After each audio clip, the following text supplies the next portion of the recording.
Lecture number 6। जी भाई, ये चीज़ें बस निकलती जा रही हैं, आगे आगे आगे जाती जा रही हैं। और कुछ लोग इसी में आए हैं, मैं ईद के बाद मैं वो, बस फिर ये नहीं चक्करों में पड़े रहते हैं। और आप जैसे समझदार बच्चे जो है वो पहले से तैयारी करके बैठे होते हैं। Page number 48। तो ये जो तीसरा पॉइंट था ना लीगल रिप्रेजेंटेटिव डेफिनेशन में, on home state devolve, lecture ले लिया हुआ ना कल वाला। ऑन होम स्टेट डिवॉल्व, जिसको जायदाद शिफ्ट हो रिप्रेजेंटेटिव के मरने पे, अगर रिप्रेजेंटेटिव को किसी केस में आपने सू कर दिया हुआ, यानी उसके खिलाफ केस कर दिया हुआ। अच्छा जी, ऑथर्स को एक ऑप्शन अवेलेबल है कि अगर उनकी बुक प्रिपेयर करने का टाइम, बुक बनाने का टाइम बढ़ जाए 24 महीने से ज्यादा, यानी कोई इतना शाहकार काम वो कर रहे हैं कि किताब बनाते बनाते उनको 24 महीने से ज्यादा का टाइम लग गया और बड़ी जबरदस्त कोई उन्होंने शाहकार किताब निकाली और 24 महीने से ज्यादा लगा, तो इनके पास दो ऑप्शंस हैं। ऑप्शन 1 कि tax income in normal way पे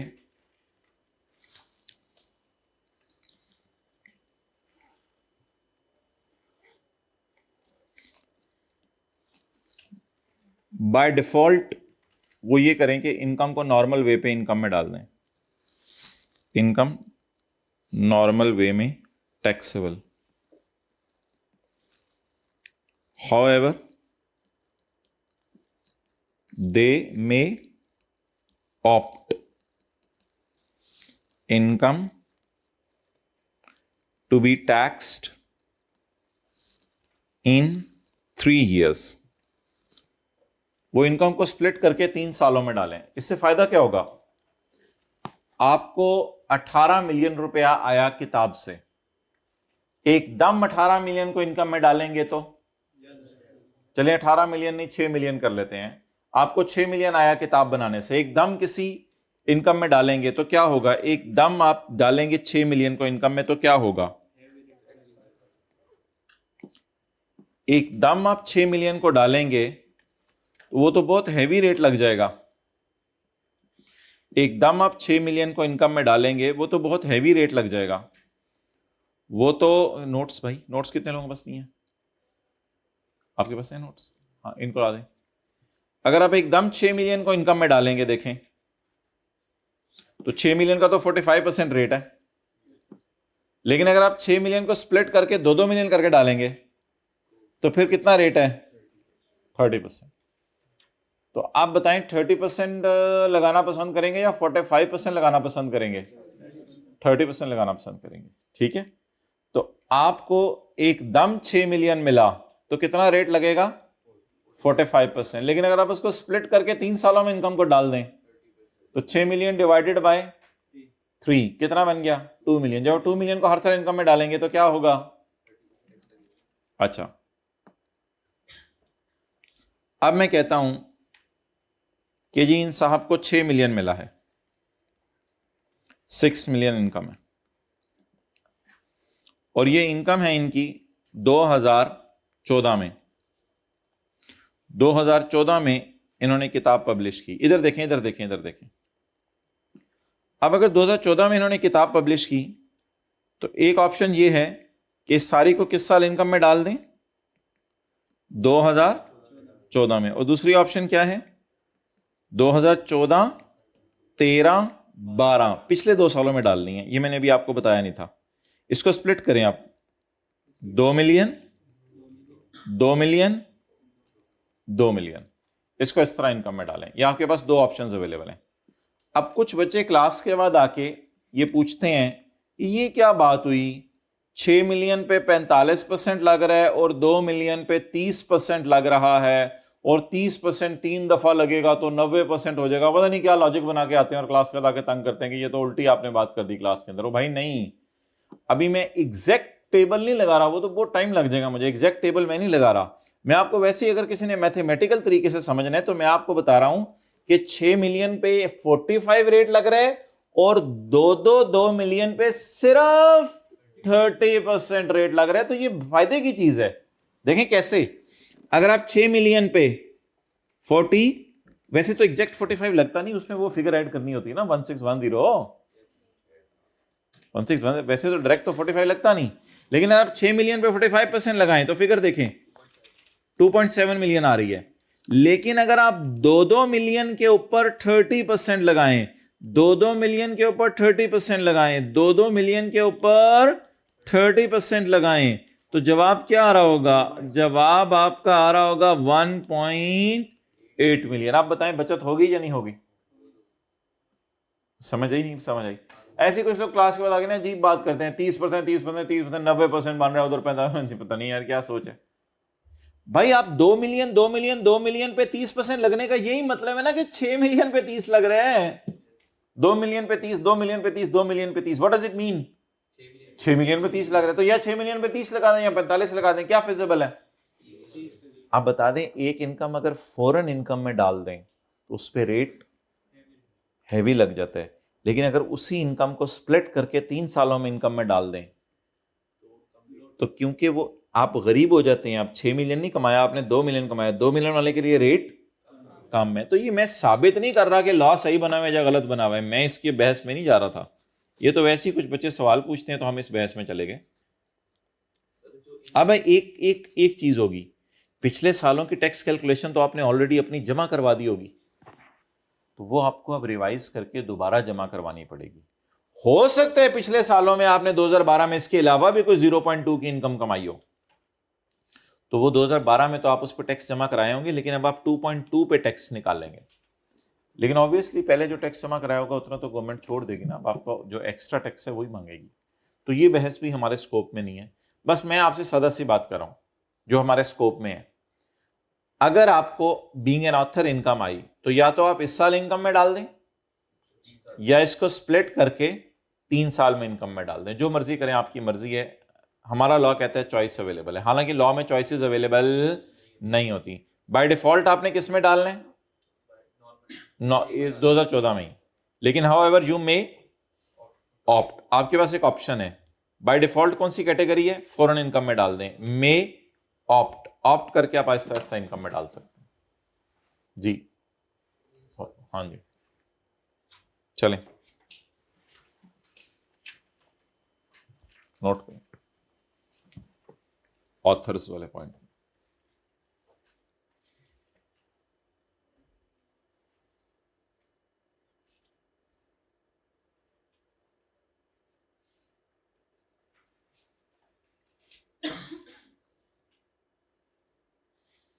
नहीं होने के डायरेक्ट मेरे नंबर पे करें ना, ताकि मैं उससे आगे बात भी करूं।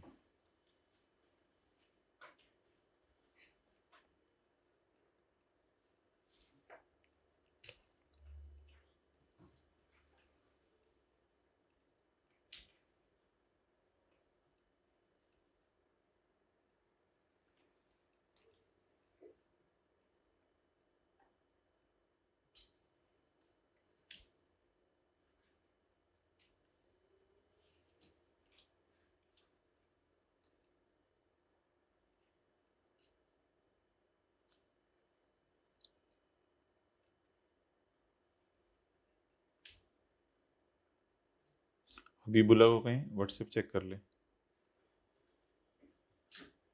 चलें जी, बस कर लिया नोट।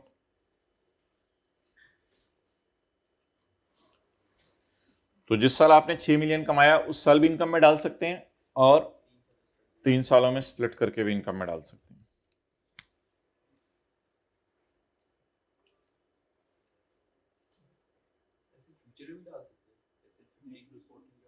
नहीं, फ्यूचर में नहीं, पास्ट में।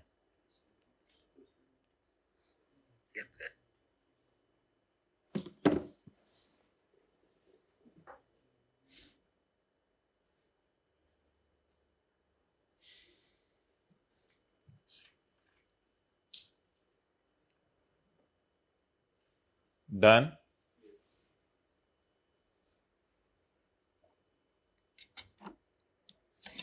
Mr. Asif received a lump sum of 6 million as an author of a literary work in 2014 में मिला है. Asif took 5 years to complete this literary work. More than 24 months. More than 24 months.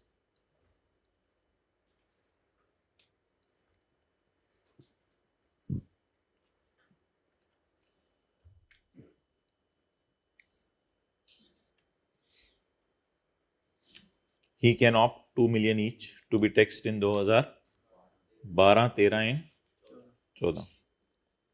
14 से पिछले 2 साल 13 और 12 हैं.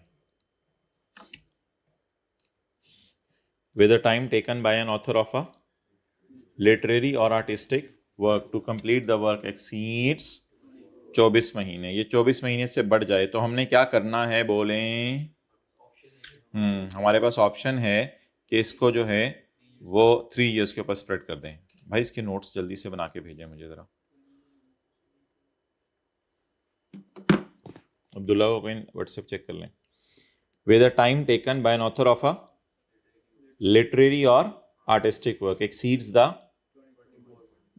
author may choose any lump sum. Lump sum कितना मिला? Lump sum 6 million. May choose any lump sum amount received in a tax year as royalty.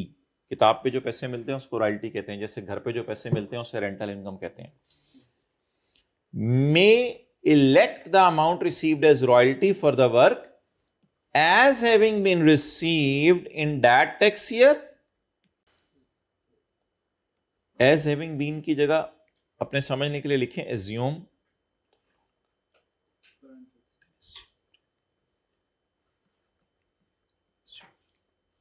Assuming. अब assuming करके पढ़ें जरा. अब जरा फिक्रा ऊपर से मिला के पढ़ें. जब टाइम एक ऑथर को किताब कंप्लीट करने पे 24 महीने से ज़्यादा लग जाएं तो ऑथर इस लम्प सम पैसे को जो इसको रॉयल्टी के तौर पे मिला है काम की, एज हैविंग बीन की जगह एज्यूम पढ़ें. Assume it is received in that tax year and पिछले 2 tax years in equal proportion. तो ये किसके अंदर चला जाएगा बोलें? इक्वल प्रोपोर्शन के अंदर. डन.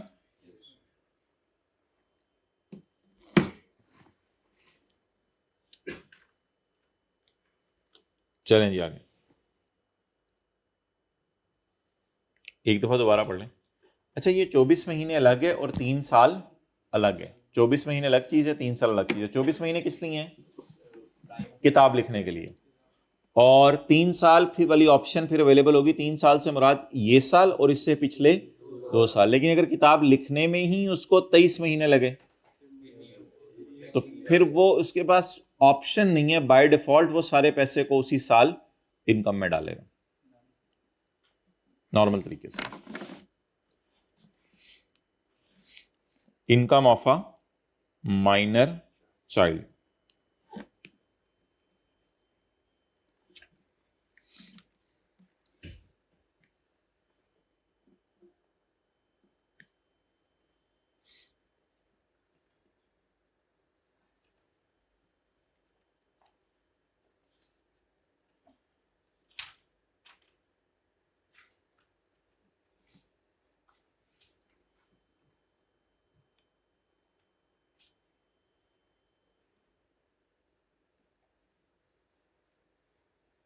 तो सवाल तो हो गए होंगे ना होमवर्क वाले.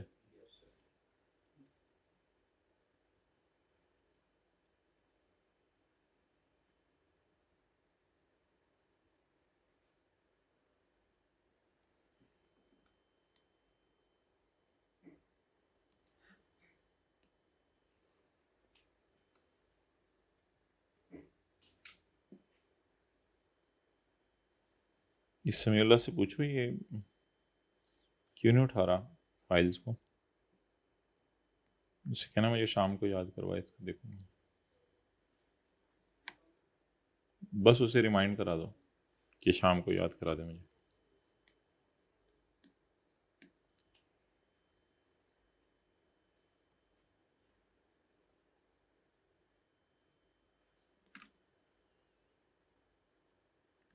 चलें छोड़ें, बना लेते हैं। अच्छा मोहतरम, माइनर चाइल्ड जो है ना, ऐसे बंदे को कहते हैं जिसकी एज 18 साल से कम हो। साथ वाले को देखें मुस्कुरा के, जिसकी एज 18 साल से कम हो। कब कम हो? At the end of tax year. जो साल के आखिरी दिन 18 साल से कम होगा, इसे क्या कहेंगे? Major child. मेजर चाइल्ड तो नहीं होता, चाइल्ड तो माइनर चाइल्ड। अच्छा वैसे 17 साल वाले को चाइल्ड कहेंगे तो वो बुरा ही में आ जाएगा, और उस साथ माइनर लगा देंगे तो फिर तो उसने रोने ही लग जाना है। चलें, बहरहाल हमारे लॉ की नज़र में जो 18 साल से कम उम्र का है उसे क्या कहेंगे? Minor child. चुनू मुन्नू, दो चूजे थे। अच्छा, माइनर चाइल्ड की income from business. Minor child की income from business. If business acquired in inheritance, and if business not acquired in inheritance।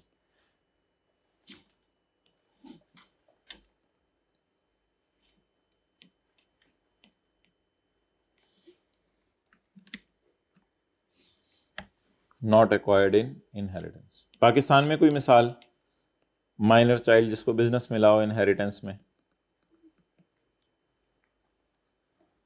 Benazir के मरने पे बिलावल नहीं, वो तो 18 साल से ऊपर का था शायद। तो बहरहाल माँ फोत हो गई, बाप फोत हो गया, तो बच्चे को बिजनेस मिल गया इन इनहेरिटेंस। नोट बाद में कीजिएगा, बच्चे को बिजनेस मिल गया इन इनहेरिटेंस, तो ये हो गया business is acquired in inheritance.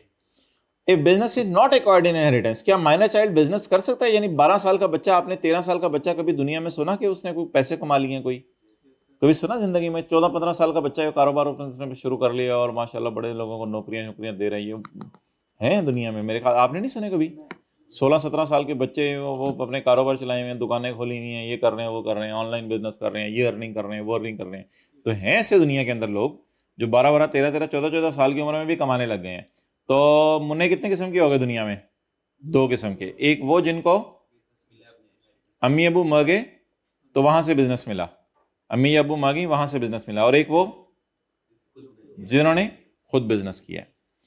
अब income from business of a minor child is taxable in the hands of parent who has above provision does not apply if business is acquired through inheritance। अगर business inheritance में मिला है तो ऊपर वाली provision नहीं लगेगी। above provision will not apply if business is acquired in inheritance।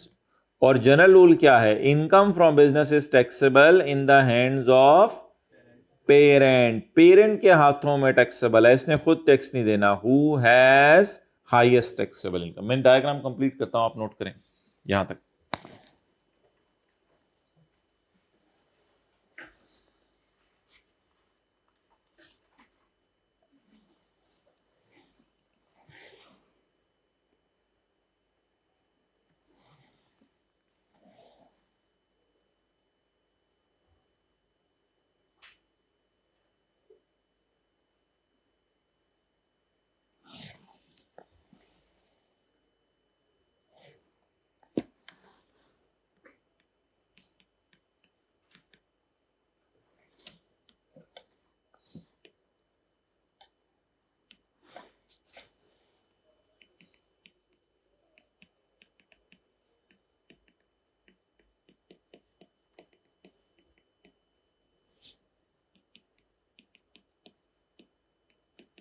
तस्वीर खींचे।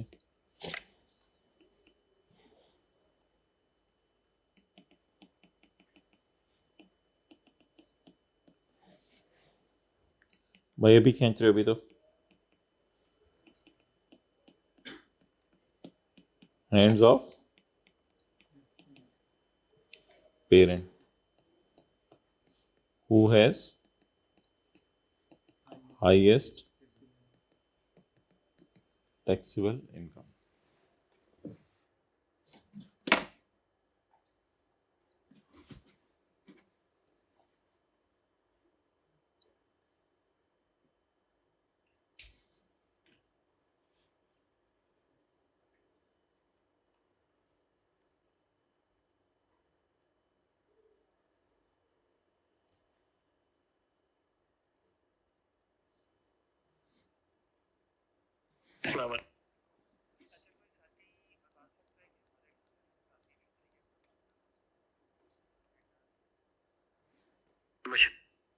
हो गया कुछ और चले?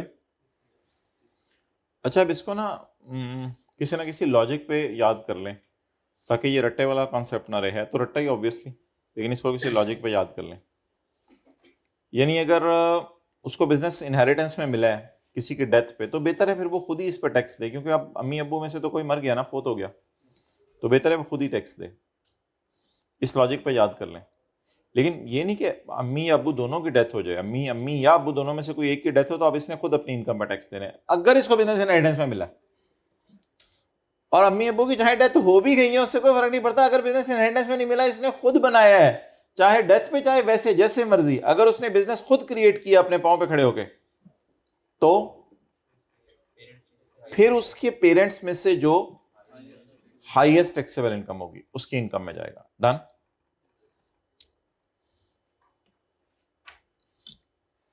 तो ऐसा माइनर चाइल्ड जिसको बिजनेस किस में मिला है? वरासत में। जिसको बिजनेस वरासत में मिला है वो कैसे टैक्स देगा? खुद टैक्स देगा। और चाहे वो 15 साल के, 14 साल के, 12 साल के, 10 साल के, 9 साल के, 8 साल के, 7 साल के, 6 साल के, 2 साल के, वो खुद टैक्स देगा। 2 साल के तो कंसल्टेंट हायर करे, बस खुद टैक्स देगा वो। ठीक है, डील करे कंसल्टेंट को बुला के, बेड पे बैठ से उसको भी बुला ले और बात करे। If business is not acquired in, consultant सासा झूला भी देगा उसको, झूले।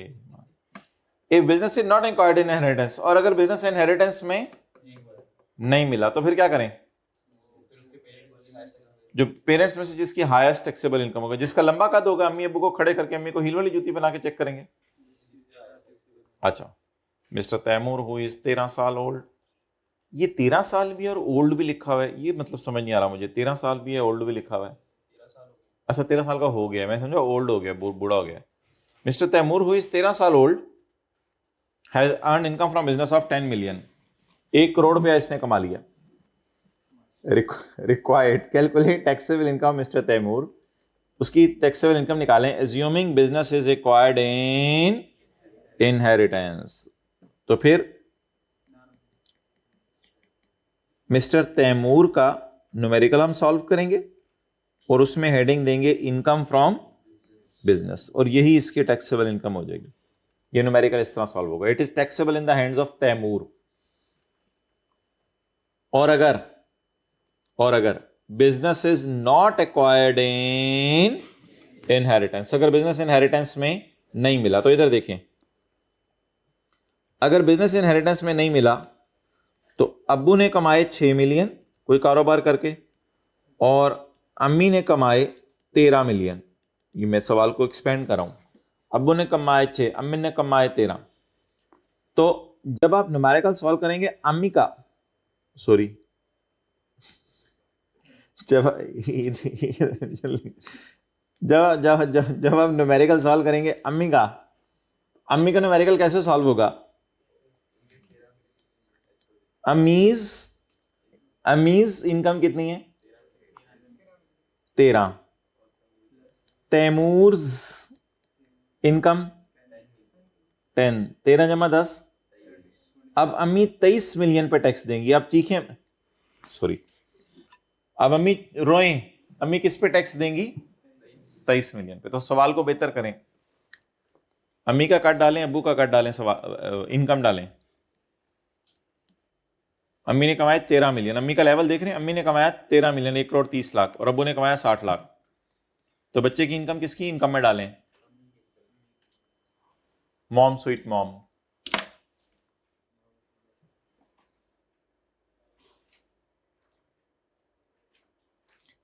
क्या कहते हैं? अम्मी कहते हैं घर में, मॉम कहते हैं आप लोग? मामा।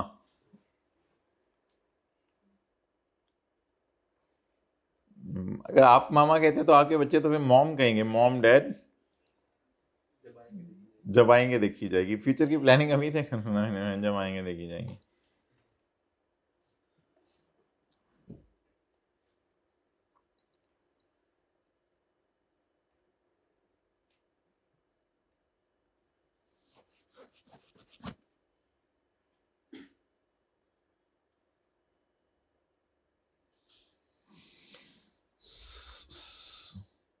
अस्सलाम वालेकुम खादिम, ये जितनी रिक्वेस्ट है ना आज इंटरटेन कर दो, ताकि जो है ना वो जूम मीटिंग है बच्चों की तरह करके जाना, जितनी रिक्वेस्ट सही नहीं है ग्रुप्स में फिजिकल ऑनलाइन।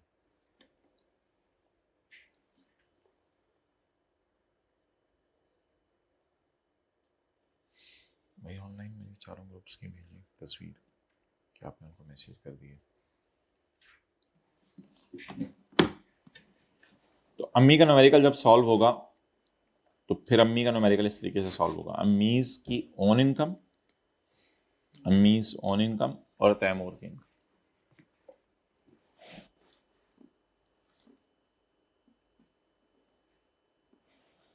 तो जनरल रूल तस्वीर खींचे। तो जनरल रूल क्या है?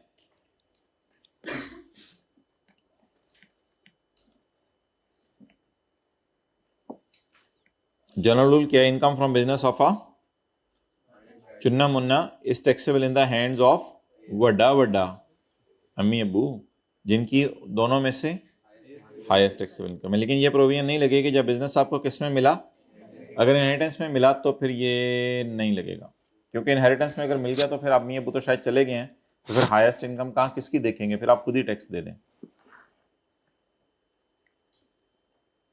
ओके, अगले पेज पे आए, पेज नंबर 49।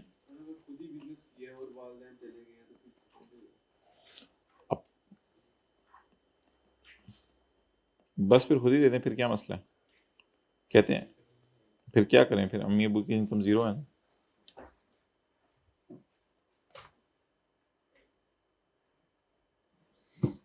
अच्छा जी,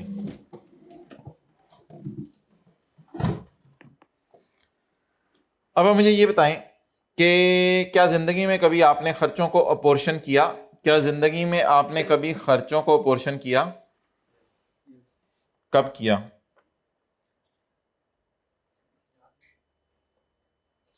किस मौके पे किया था? चलिए ये बता दें। हाँ, खाना खाने के वक्त आप खर्चों को अपोर्शन करते हैं, इसे कहते हैं अपोर्शनमेंट ऑफ डिडक्शंस या अपोर्शनमेंट ऑफ एक्सपेंडिचर। खर्चों को अपोर्शन करना या डिडक्शंस को अपोर्शन करना। जब कभी आप जिंदगी के किसी मोड़ पर खर्चे करें तो उन खर्चों को क्या करना पड़ सकता है? अपोर्शन करना पड़ सकता है। ओके,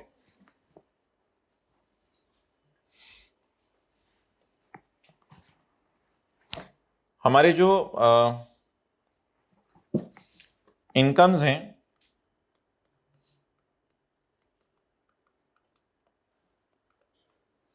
वो नॉर्मल टैक्स रिजीम की भी हो सकती हैं और फाइनल टैक्स रिजीम की भी हो सकती हैं। ये जो इनकम्स हैं नॉर्मल टैक्स रिजीम की, ये हमारी इनकम्स हैं, आपको पता है, salary, business, capital gain, property, other source. ये आपकी टोटल इनकम निकल आएगी। इसमें से आप ज़कात माइनस कर देंगे तो क्या निकल आएगी? Taxable income. और हमारी फाइनल टैक्स रिजीम्स की इनकम भी है,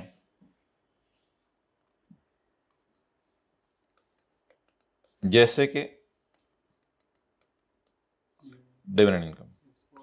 डिविडेंड इनकम और कैपिटल गेन में क्या फर्क है? और रशीद, डिविडेंड इनकम और कैपिटल गेन में क्या फर्क है? देखिए, एक होता है भैंस बेच देना और एक होता है उससे दूध का लेना। दूध कब आता है? सुबह का टाइम। तेरी माँ जो अच्छा, दूध जो है वो आता रहता है रोजाना, और भैंस आप बेचते हैं कभी एक दफा। तो अगर 3 साल बाद भैंस बेची तो भैंस बेच के इनकम कब आई? 3 साल बाद। लेकिन दूध से इनकम कब कमाई? रोजाना। ये कॉपी क्यों रखी हुई उर्दू बाजार लाहौर?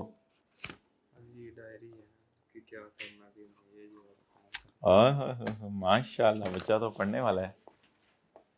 अच्छा जी, तो कैपिटल गेन होता है शेयर बेचना और डिविडेंड इनकम होता है शेयर रख के हर साल उन पर डिविडेंड कमाना, प्रॉफिट कमाना। तो जब तक आपके पास पीटीसीएल के शेयर पड़े रहेंगे तब तक हर साल आपके पास क्या आता रहेगा, डिविडेंड आता रहेगा। और जब आप पीटीसीएल के शेयर बेच देंगे तो जो इनकम आएगी उस इनकम का नाम क्या होगा, कैपिटल गेन इनकम। तो इनकम्स नॉर्मल रिजीम की भी होती हैं और फाइनल टैक्स रिजीम की भी होती हैं। फाइनल टैक्स रिजीम एक नया लफ्ज है आपके लिए। नॉर्मल टैक्स रिजीम का मतलब है इन इनकम्स को नॉर्मल तरीके से टैक्स लगाना है, और फाइनल टैक्स रिजीम एक नया लफ्ज है आपके लिए। फाइनल टैक्स रिजीम का मतलब है इन इनकम पे अलग रेट है, फाइनल टैक्स लगेंगे।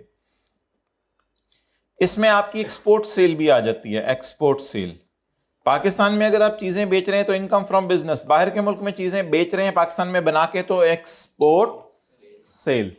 तो फाइनल टैक्स रिजीम की बहुत सी मिसालें हैं हमारे सिलेबस में, 3-4। अभी यहां लिखना मकसूद और मतलूब नहीं है क्योंकि ना आज मकसूद आया हुआ ना मतलूब आया हुआ। अब हम आगे चलते हैं। एक बंदा एक वक्त में कई काम कर सकता है, यानी हो सकता है अपना घर भी किराए पे चढ़ाया हो और बाहर के मुल्क में चीजें भी बेच रहा हो सकता है एक बंदा पाकिस्तान में नौकरी भी कर रहा हो और साथ किसी कंपनी के शेयर खरीद कर उन पर डिविडेंड भी कमा रहा हो।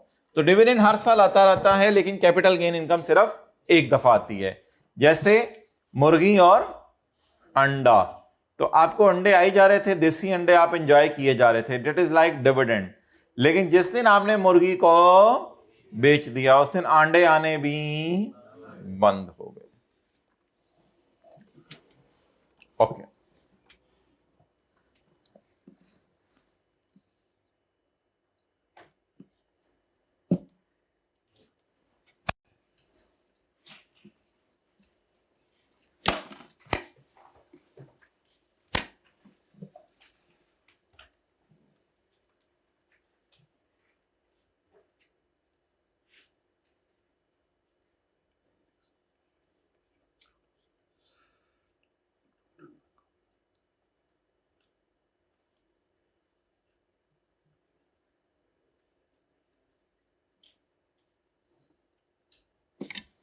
गरम अंडे, सॉरी अब तो गर्मियां आ गई हैं,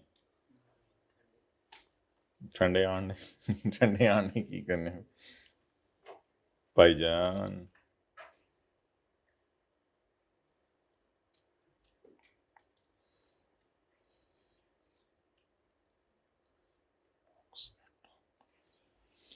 पेज 1026 में बस ये लिखो बॉक्स एट टॉप, पहले वाले में।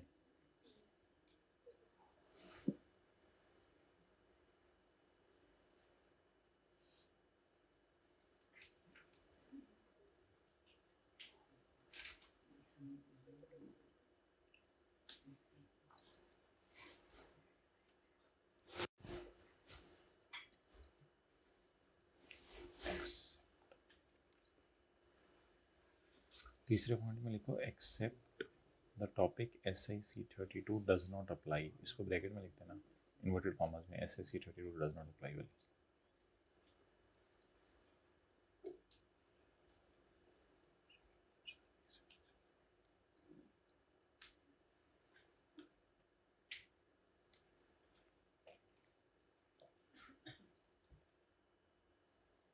ये 16/9/4 और नीचे 18 जो है ना, ये पास पेपर और 7/7 ये कॉन्सेप्ट बिल्डिंग है। इनके पेज नंबर चेक कर लो, बस ये नहीं मैं चेक कर रहा हूँ। नोट्स इनको भेज दो जरा जल्दी से कॉलेज में। चले आगे। ओके, अच्छा, एक बंदा एक वक्त में, अगर मैं पॉइंट ए की मिसाल देने लगा हूं, एक बंदा एक वक्त में, अच्छा इनको कहते हैं हेड्स ऑफ इनकम। ये हेड्स ऑफ इनकम नहीं है, इनको हमने क्या नाम दिया हुआ है, इनको एक बंदा एक वक्त में एक से ज्यादा हेड ऑफ इनकम में अगर इनकम कमा रहा हो तो उसे खर्चों को पोर्शन करना पड़ सकता है।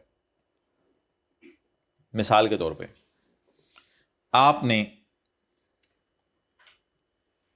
आप ग्राउंड फ्लोर पे कर रहे हैं इनकम फ्रॉम बिजनेस, और आपने अपना ऊपर वाला पोर्शन किराए पे चढ़ाया हुआ है। ऊपर वाला पोर्शन किराए पे चढ़ाया हुआ है, ऊपर वाला पोर्शन आपने किराए पे चढ़ाया हुआ है।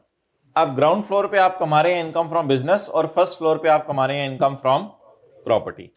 अब जो बिल आएगा बिजली का, आपको उसे इनकम फ्रॉम बिजनेस का प्रॉपर्टी पे अपोर्शन करना पड़ेगा।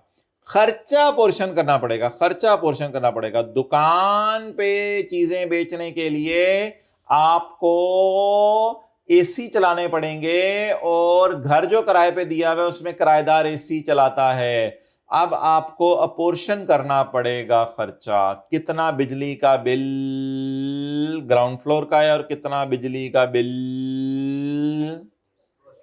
फर्स्ट फ्लोर का, जो घर किराए पे दिया हुआ है आपने। एक बंदा अगर एक वक्त में 2 से ज्यादा इनकम कमा रहा हो तो उसको बिजली का बिल क्या करना पड़ सकता है। इसी तरह सफाई करने वाला आया, सफाई भी की, सफाई करने वाला आया और उसने दुकान की भी सफाई की और उसने जो आपने ऊपर वाला पोर्शन किराए पे दिया हुआ है उसकी भी सफाई की, उसने दोनों की सफाई की, मकान की भी सफाई की, ऊपर वाले पोर्शन की भी सफाई की, और महीने के एंड पे उसने मांगा मुझे 30,000 रुपए दे दो, तो आपको 30,000 रुपए बिजनेस इनकम में से माइनस करना पड़ेगा और 30,000 रुपए इनकम फ्रॉम प्रॉपर्टी में से पूरा पूरा नहीं माइनस करना पड़ेगा।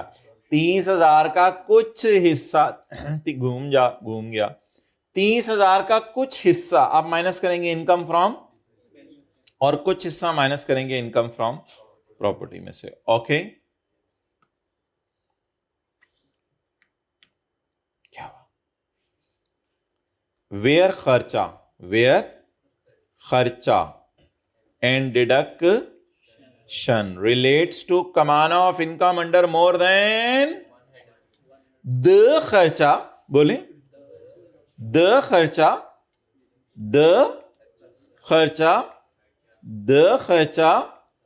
shall be तोड़ो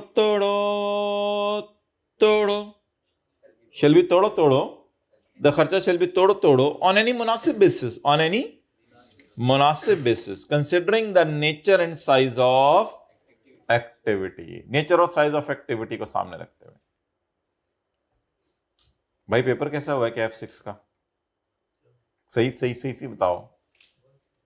अच्छा हुआ है, बहुत अच्छा हुआ है, बहुत अच्छा हुआ है माशाल्लाह। एवरेज 15 का सवाल भी हो गया था तो आसान सा था, मुझे तो आसान सा लगा, बच्चे पता नहीं क्यों परेशान थे। फर्स्ट पार्ट में सिग्निफिकेंट फाइनेंसिंग कंपोनेंट है तो वो कह रहा था एक साल में नहीं, पैसे 1 साल से बाद लिया करूंगा, 2 साल में। हाँ तो बस अच्छा, अब मुझे आप ये बताएं कि ये फिक्रा याद करें, जब कभी वो बोलें जब कभी खर्चा हो एक से ज्यादा हेड ऑफ इनकम के लिए तो द खर्चा द डिडक्शन shall be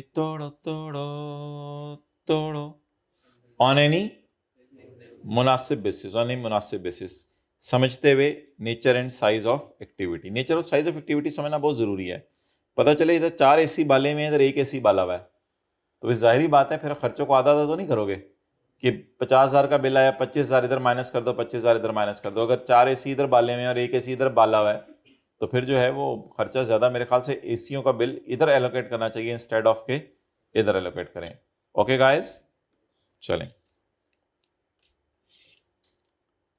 ये ना अलाउंसेस का लफ्ज भी आने वाले दिनों में हम पढ़ेंगे, फिलहाल आप बस एक ही लफ्ज समझ लें, एक्सपेंडिचर और डिडक्शन एक ही मतलब होता है, यानी खर्चे। अच्छा, पॉइंट ए के बाद ए बी करना है, लेकिन ए बी से पहले मैं आपको करवाने लगा हूं point B. Point A B भी आपको करवा देंगे अभी। पॉइंट बी,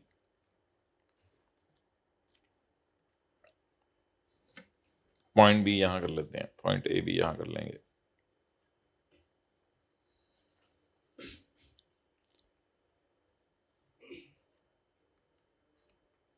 ग्राउंड फ्लोर पे आप खुद रह रहे हैं, मियाँ बीवी बच्चे समेत, होम स्वीट होम,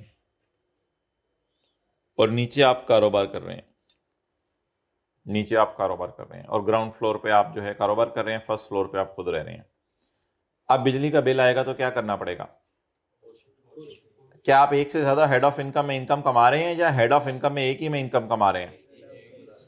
अब अगर बिजली का बिल आया 30,000 रुपया और आपने इनकम फ्रॉम बिजनेस की सेल है 1 लाख रुपया, तो फिर जब आप 30,000 बिजली का बिल माइनस कर देंगे पूरे के पूरे घर का, तो 70,000 पे जब आप टैक्स देने जाएंगे तो गवर्नमेंट कहेगी ना भाई आपने 70,000 नहीं कमाया, आपने तो, वो मुझे पता है 6 लाख से कम वाले पे टैक्स नहीं है, वो बात अलग है। तो गवर्नमेंट कहेगी बेटा ये 30,000 आपने पूरा क्यों माइनस किया है, सिर्फ 22,000 माइनस करो, घर में भी तो बिजली इस्तेमाल कर रहे हो ना आप, हंस पड़े आने पकड़ लिया तुम लोगों ने। तो बी सीरियस।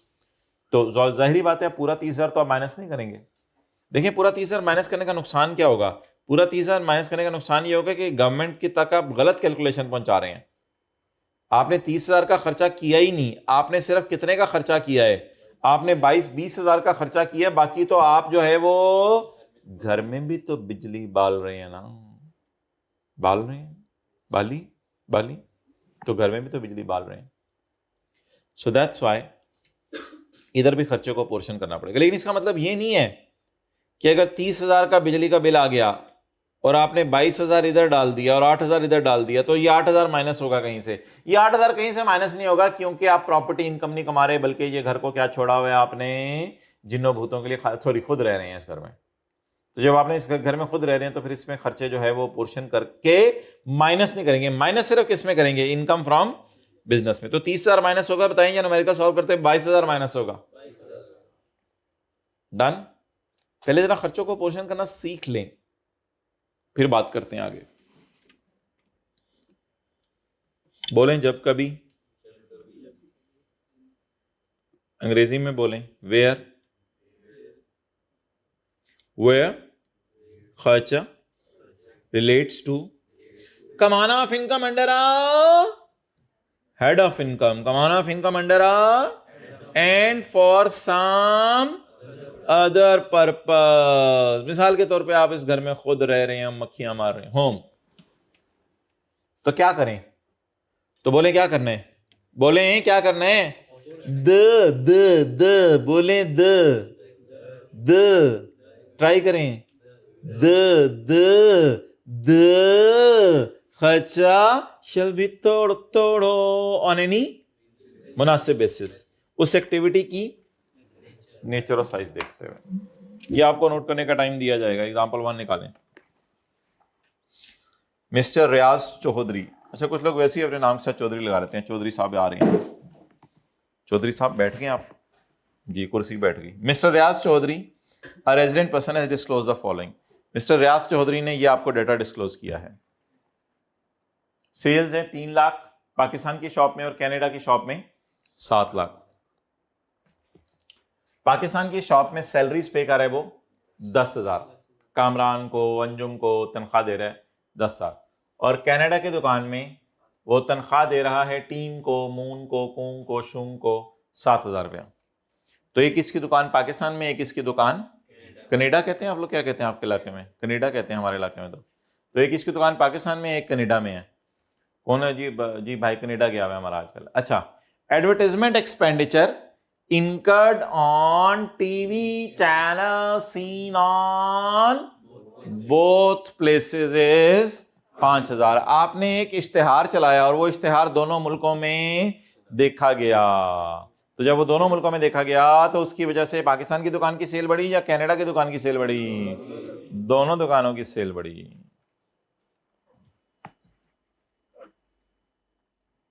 ये देखिए, शुरू करें।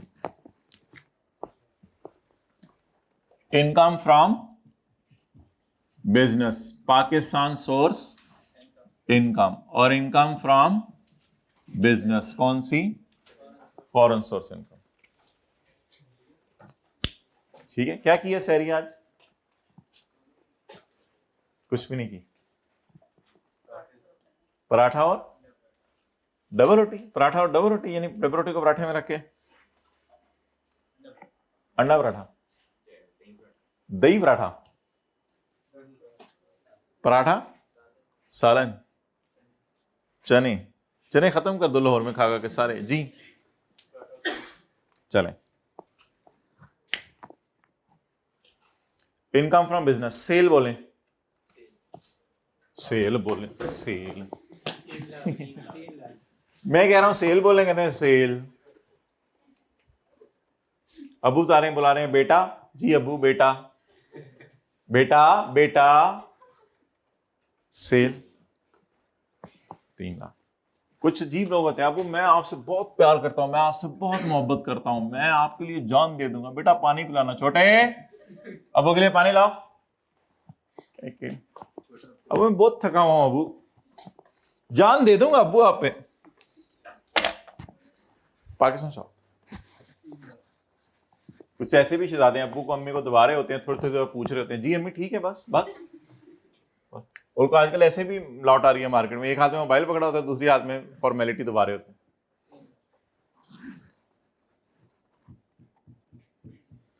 3 लाख पाकिस्तान की दुकान की सेल। और भाई आप ये नहीं कि हमें भी औलादें ऐसी मिलेंगी, इस तरह ना सोचा करें, बस अल्लाह को खुश करने के लिए किया करें। वो दोनों हाथों से मोबाइल पकड़ के दबाएगी, पता नहीं क्या दबाएगी।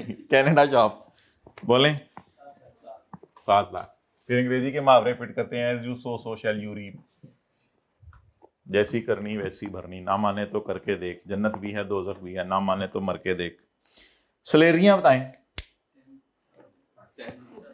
10,000 और 7,000।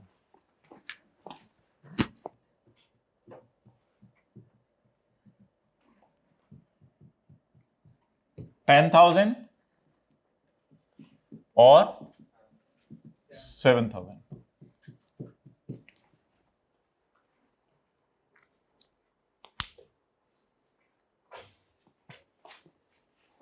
चलें जी आगे। भाई वो हाइब्रिड का व्यू कैसे आया करेगा जब आखिर में रो में लोग बैठा करेंगे तो? हाँ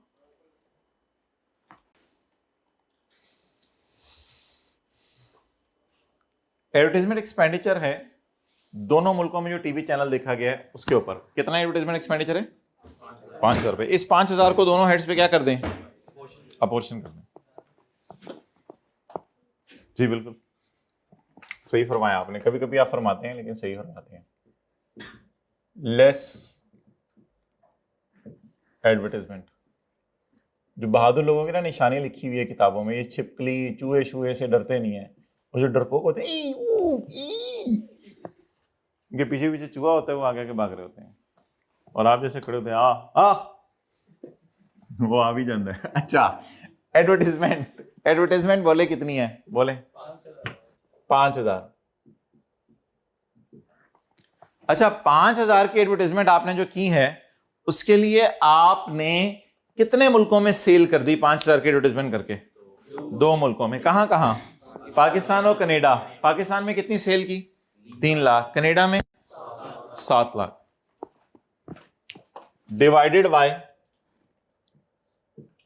3 लाख और 7 लाख। हम असल में सेल की बेस पे अपोर्शन करने लगे हैं खर्चों को। खर्चों को किस बेस पे अपोर्शन करने लगे हैं? सेल की बेस पे। तो हमने 5,000 के खर्चे को पकड़ा, 10 लाख से डिवाइड किया। ये 10 लाख क्या है? 3 लाख जमा 7 लाख, और मल्टीप्लाई कर दिया पाकिस्तान की दुकान की सेल से। कोई बंदा आज जवाब दे दे मुझे, एडवर्टाइजमेंट कितनी निकल आई? 1,500। सेल कितनी थी? 3 लाख। सैलरीज और ये 1,500। बोले जी 288,500। ये पाकिस्तान की दुकान से इनकम आ गई 288,500। क्लियर? अच्छा अब 5,000 की एडवर्टाइजमेंट की है, उसके लिए मैंने 3 लाख की सेल बाहर के मुल्क में की, और 3 लाख की सेल पाकिस्तान में की, और 7 लाख की सेल बाहर के मुल्क में की। उसमें से कितना यहां यूज करें न्यूमिरेटर के तौर पे? 7 लाख। तो जवाब 3,500। 100 बैलेंसिंग भी निकाल सकते हैं।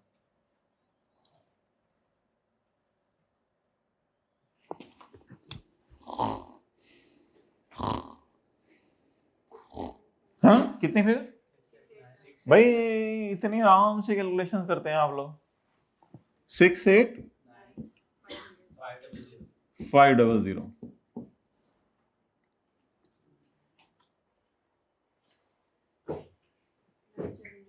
978 000। इतने सुस्त ना रहा करें, फिर कुछ लोग इतने सुस्त हो जाते हैं कि बस वाला जब सफाई कर रहा होता है वो आके बोलता है भाईजान लो और आगे उठ जाओ, सारियां सवारियां उठ गई ने, तो फिर आप आखिरी सीट से उठते हैं, अच्छा आ गया, घंटे से आ गया, मैं तो नीनो आ गई थी।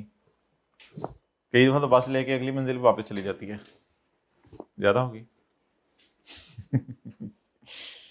कब जा रहे हो घर, कब जा रहे हो घर?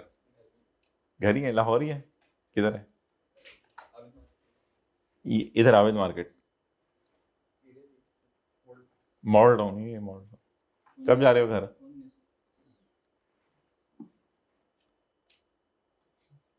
कितने बजे?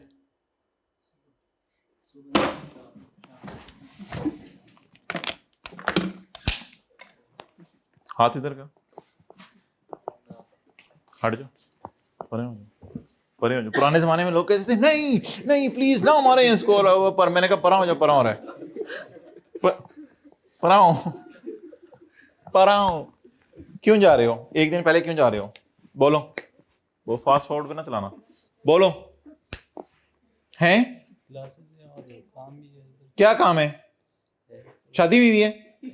फिर बोलो, काम बताओ, जल्दी काम बताओ मुझे, कान में बता दो। बताने वाला नहीं, अच्छा ठीक है, मैं फिर चला जाता हूं।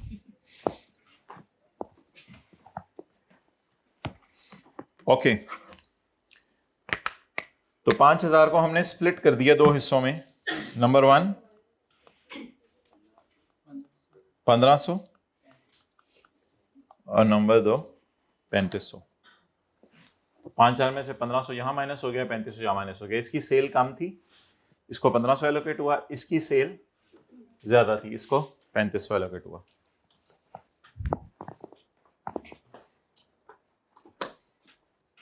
इधर क्यों आए थे हम?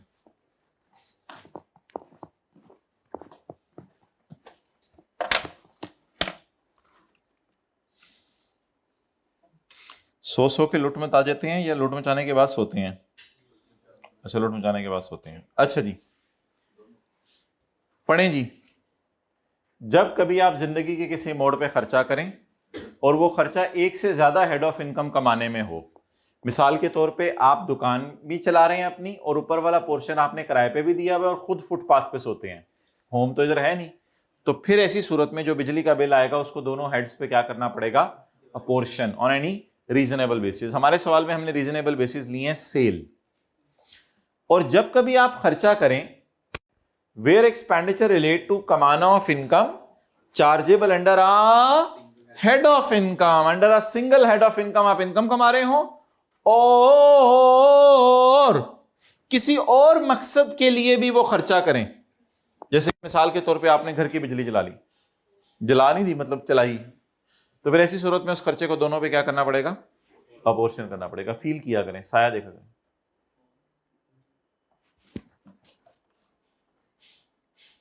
ये पोर्शन, ये 5000, इसका हम 1500 और 3500 ले गए थे। क्लियर? आगे चलें। लेकिन उधर तो दो हेड्स ऑफ इनकम थे, इधर हेड्स ऑफ इनकम नहीं है।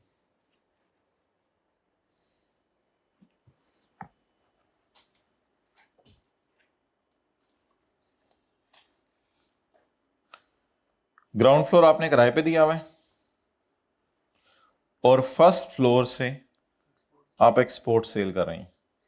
इधर से ही आपने एक फ्लाईओवर निकाला हुआ है जो अफगानिस्तान जाकर लैंड करता है, तो इधर से आप एक्सपोर्ट सेल कर रहे हैं, ठीक है?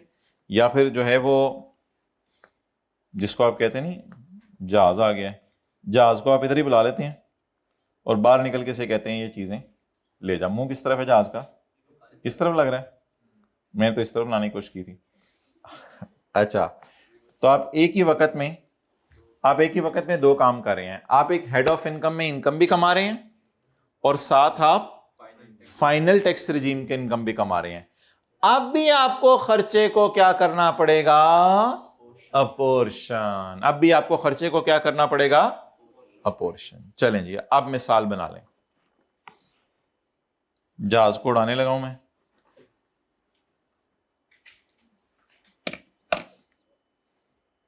इफ्तारी में क्या खाया था कल? ये इतना सोच रहे हैं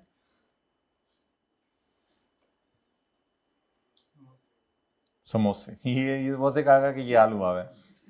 और ठीक है, बस समोसे खाते रहे, 1 2 3 4 5, फ्रूट चाट। और उसके बाद फिर मगरिब के बाद आके खाना क्या खाया? 2 बजे दोपहर को, रात। किस रूटीन पे चल रहे हो? जिंदगी की किस डगर पे है तुम्हारी? हटी जरा। क्या मसला क्या है तुझे? जगह कि 2 बजे क्या करते रहे? इतना क्यों पढ़ रहे हो? किसने कहा इतना पढ़ने को? क्या? मैं गया था कहाँ? इतने काम ही नहीं मुक रहे ना दे। आप लोगों ने नोट कर लिया?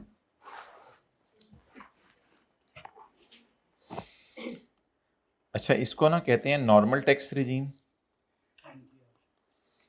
और इसको कहते हैं फाइनल टैक्स रिजीम। एक है नॉर्मल टैक्स रिजीम और एक है फाइनल टैक्स रिजीम। आप वैसे ही आए हैं या लेक्चर सारे लेके आए हैं? लेके आए हैं, चलिए वेल डन। तो पहले क्यों नहीं आ रहे थे? अच्छा, लेट के लेक्चर ले रहे थे, रेस्ट कर रहे थे। मुझे तो लगता है कल परसों ही आपने लेने शुरू किए हैं, डबल डबल ट्रिपल ट्रिपल लेके आ गए। सरासी की क्लास में कौन कौन बैठ रहा है? ऑडिट ऑडिट पढ़े हो? डीएसआर अभी हो रही है क्लास, उनकी शुरू होगी? अच्छा, अभी शुरू नहीं। सर मेरी की क्लास में कौन कौन बैठ रहा है आप में से? ओके।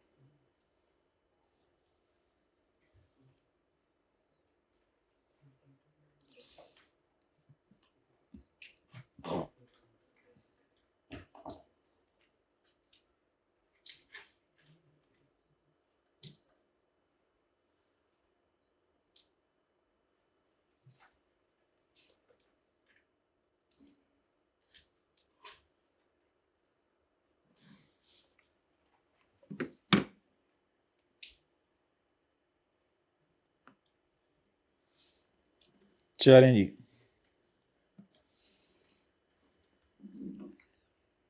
अब ये जरा याद करें।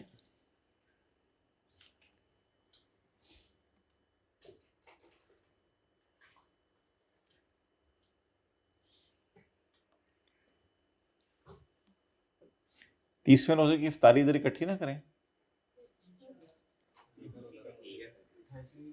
28वें की कर लें, बड़ा अच्छा चंगा है तुम। और 29 को से मेरी क्लासेस सर मैं नहीं ले रहे? चलो मैं उनको कहता हूँ। तो आप क्या ऑनलाइन लोगे या इधर आके लोगे? इधर आके लेंगे, ठीक है। कोई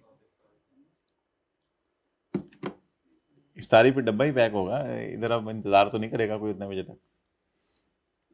अच्छा, डन। वेयर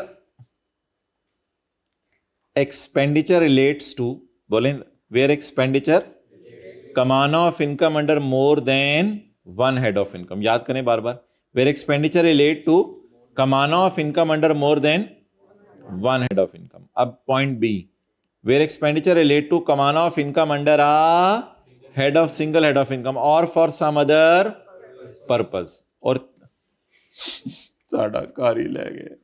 अच्छा जी,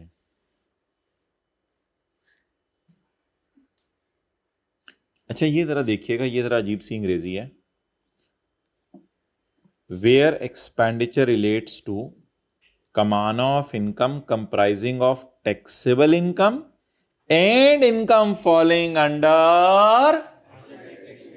अच्छा, ये ना एक अजीब सी बात है, आने वाले दिनों में हम आपको न्यूमेरिकल करते हुए बताएंगे कि इन चीजों को टैक्सेबल इनकम कहते हैं और इनको टोटल इनकम का पार्ट बनाते हैं, लेकिन टैक्सेबल इनकम तक पहुंचते हुए माइनस कर देते हैं क्योंकि इनके अलग रेट हैं। इन पे टेबल 1 और 2 नहीं लगता, इनके अलग रेट हैं। इनके क्या हैं? अलग रेट हैं, जिन पे टेबल 1 और 2 नहीं लगता। इसलिए ये टैक्सेबल तो हैं, वैसे टैक्स तो इन पे लगेगा, लेकिन इनके लिए टैक्सेबल का हम लफ्ज यूज नहीं करते। तो टैक्सेबल इनकम का लफ्ज सिर्फ इनके लिए यूज करते हैं जो किसमें फॉल कर रही हैं? Normal tax regime. इनके लिए टैक्सेबल का लफ्ज यूज करते हैं।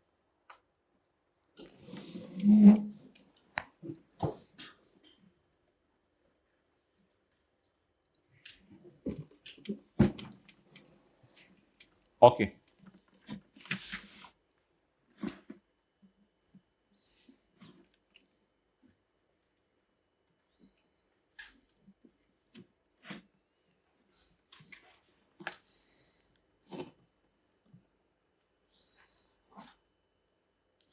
इससे क्या मुराद है? Derivation of income chargeable to tax under a head of income. Under a head of income से क्या मुराद है? Under a head of income से मुराद है may be salary, business, capital gain, property, other source.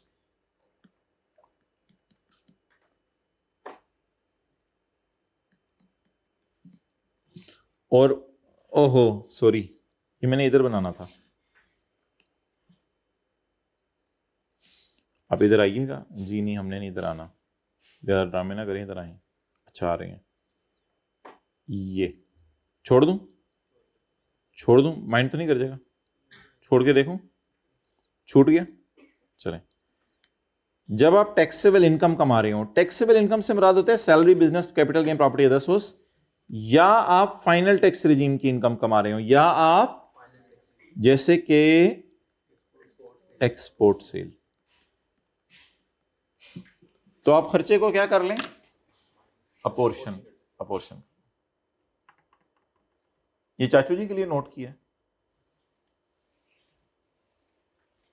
फिर कहते हैं कुछ कहा ना करें। मतलब प्यारे चाचू जी, अच्छे चाचू जी, जिनको इस साल भी आपने इफ्तारी पे नहीं बुलाया। ये इफ्तारियाँ सीन ना किया करें, मैं आ रहा हूँ, मैं जा रहा हूँ। कहीं से कई बार रमज़ान के बाद कर लेंगे जो भी करना है। बहुत टाइम ज़ाया हो जाता है। ज़िक्र, तिलावत, तस्बीहात, तहज्जुद आप लोगों ने पढ़नी होती है, नामाल सारे करने होते हैं। तो वक्त ये इन चीज़ों में ना ज़ाया करें, बाज़ार आने जाने में।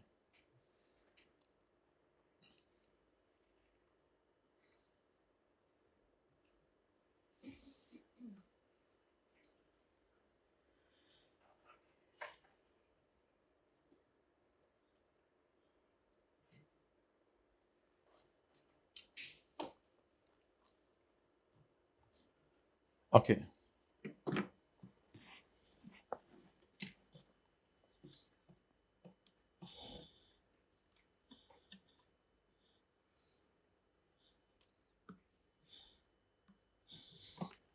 जब कभी आप खर्चा करें एक से ज़्यादा हेड ऑफ इनकम में, इसकी ये मिसाल।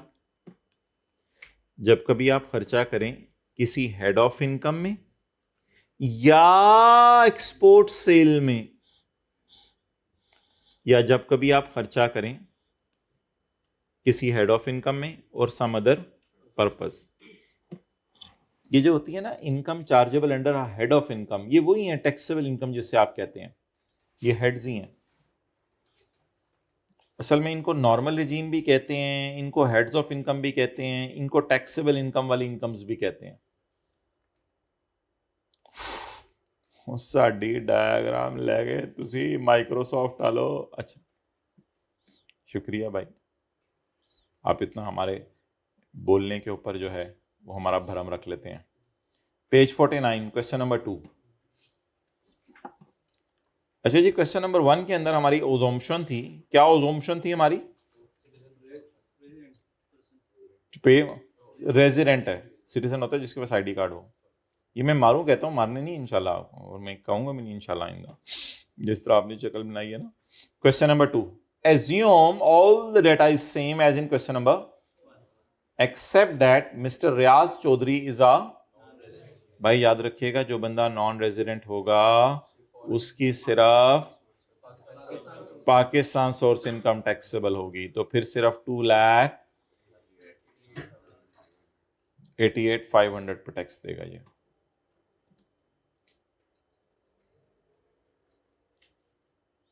ओके, नेक्स्ट पेज पे आए।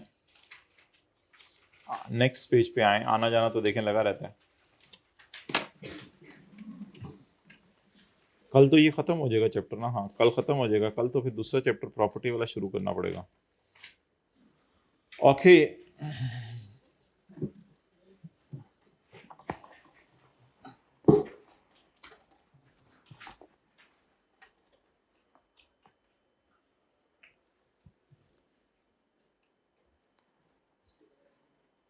अपॉर्शनमेंट ऑफ खर्चे। ये रूल तेरा रूल होता है उसको एक्सप्लेन करने के लिए किसी चीज को। एनी खर्चा that is incurred for a particular class of income shall be allocated to that class. Any खर्चा which is incurred for a particular class of income shall be allocated to that class of income.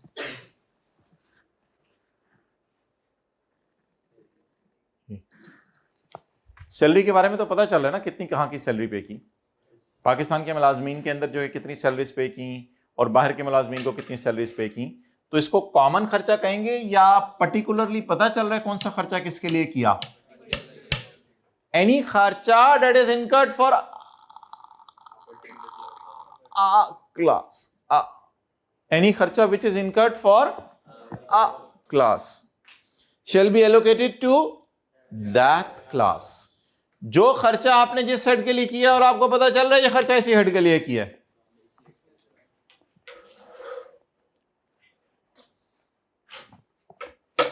तो मिसाल के तौर पे गोरमे वाले हैं, उनको पता है कि हमारी गुलबर्ग ब्रांच की कितनी बिजली का बिल है और हमारी गार्डन टाउन ब्रांच की कितनी बिजली का बिल है, तो इसको तो पता चल जाएगा कौन सा खर्चा किसके लिए किया है। लेकिन अगर एक बंदा मोटरसाइकिल के ऊपर जगह जगह इशारों पे रुक के बंदों को कह रहा है गोर में से चीजें ले लो, गोर में से चीजें ले लो, गोर में से चीजें ले लो, गोर में से चीजें ले लो, अगर ये काम कर रहा है तो फिर तो पता नहीं चल रहा ना कि उसकी वजह से किस ब्रांच को फायदा हुआ, तो वो तो पूरे शहर के अंदर घूम रहा है। तो इसका मतलब ये है कि एक खर्चा एक से ज्यादा जगह के लिए भी इकट्ठा कर सकते हैं आप, लेकिन उसको क्या करना पड़ेगा, अपोर्शन करना पड़ेगा। तो इसकी मिसाल तो लिखें सैलरीज है ना, वो जो हमारी मिसाल में, in our example it means salaries, हमारी एग्जांपल में इससे मुराद क्या है, सैलरीज। सैलरीज को हमने रेलेवेंट जगहों पे माइनस किया ना, सैलरीज को रेलेवेंट जगहों पे माइनस किया। ये पंखे क्यों ऐसा ऐसा दुनिया से खत्म होते जा रहे हैं, ऊपर जरा देखें, वो पंखे नहीं लगवाए कॉलेज वालों ने, पंखे में मजा आता है, डंडे से घुमाते हैं। Any expenditure that is incurred for a class of income shall be allocated to that. वो टायर कभी घुमा के लेके गए हो घर तक, इस तरह बहुत मजा आता है, क्लास के बाद मिलना। Point number 3, any common expenditure, any common expenditure, common expenditure कौन सा होगा, एडवर्टाइजमेंट भी एक मिसाल हो सकती है और भी कई मिसालें हो सकती हैं। Any common expenditure, any common deduction, any common allowance, any common expenditure, any common deduction, any common allowance which relates to business, including final income and including exempt income. हाँ, आप 3 बिजनेस एक वक्त में कर सकते हैं ब्रो, आप 3 business एक वक्त में कर सकते हैं। ग्राउंड फ्लोर पे आप इनकम फ्रॉम बिजनेस कर रहे हैं, उसमें आप टॉयज बेच रहे हैं। फर्स्ट फ्लोर पे आप इनकम फ्रॉम बिजनेस कर रहे हैं और आप एक्सपोर्ट सेल्स कर रहे हैं। और सेकंड फ्लोर के ऊपर आपने जो है वो नीचे मट्टी जबरदस्ती लगा के दरख्त उगाए हुए हैं, दरख्त उगाए हुए हैं।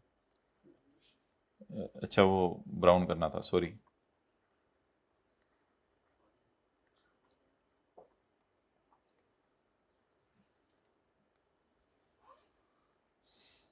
एप्पल लगाने हैं,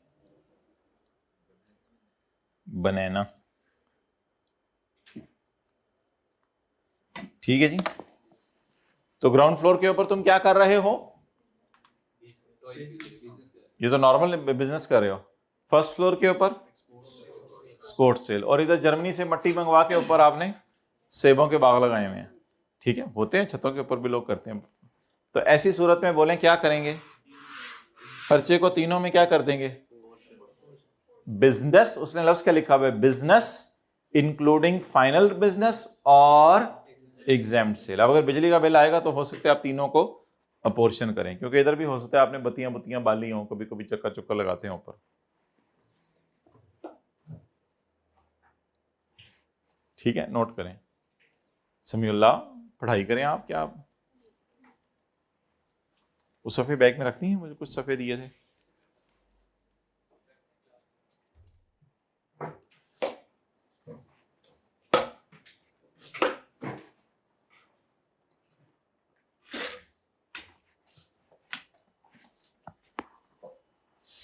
तो ये नॉर्मल रिजीम है, ये कौन सी है, फाइनल रेजिम जिसका मुश्किल सा नाम है प्रिजम्पटिव। फाइनल का मतलब ये है कि इसके ऊपर अलग रेट होंगे। फाइनल टैक्स के मैंने बता दिया, फाइनल टैक्स का मतलब ये होगा इस पे अलग रेट होंगे। और ये कौन सी इनकम है? Exact income. देखें साथ वाले ने कैसे दरख्त बनाए हैं।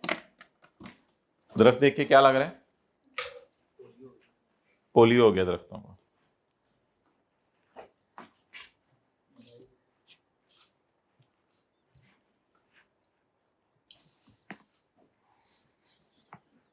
डिफाइन रेजिडेंट इंडिविजुअल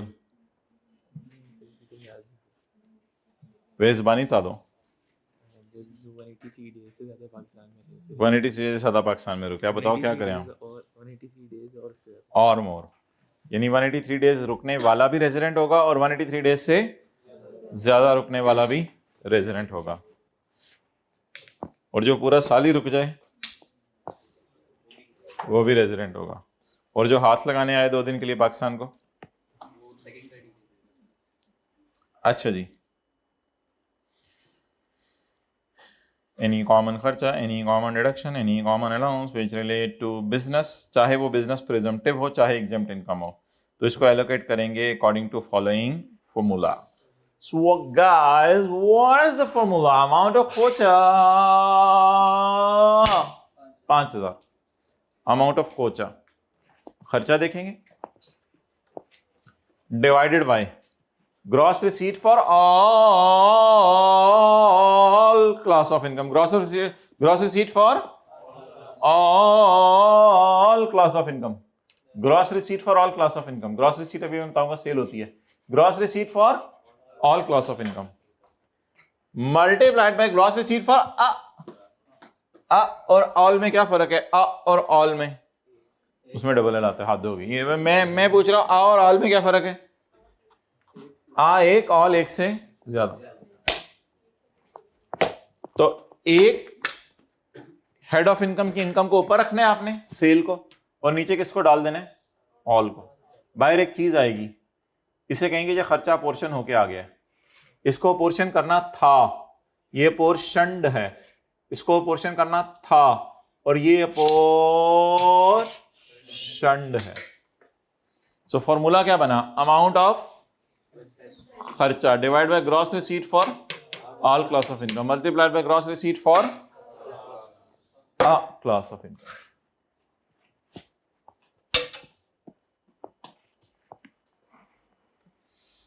ओके, चलें जी आगे।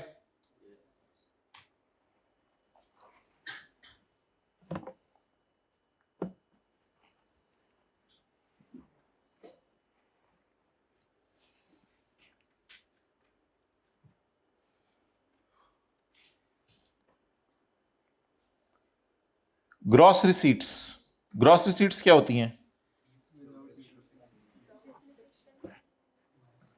ग्रॉस रिसीट्स होती हैं sales, are the receipts without deduction of expenditures. इससे मुराद होता है cell.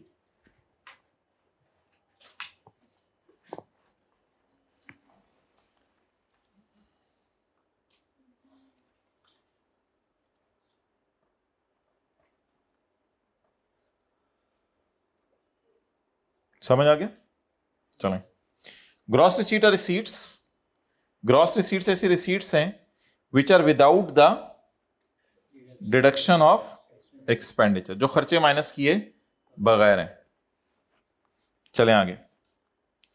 Common expenditure, common deduction, common allowances, common expenditure, common deduction, common allowances, common expenditure, common deduction, common allowances 5000। ये क्या होता है? कॉमन क्या होता है? Common,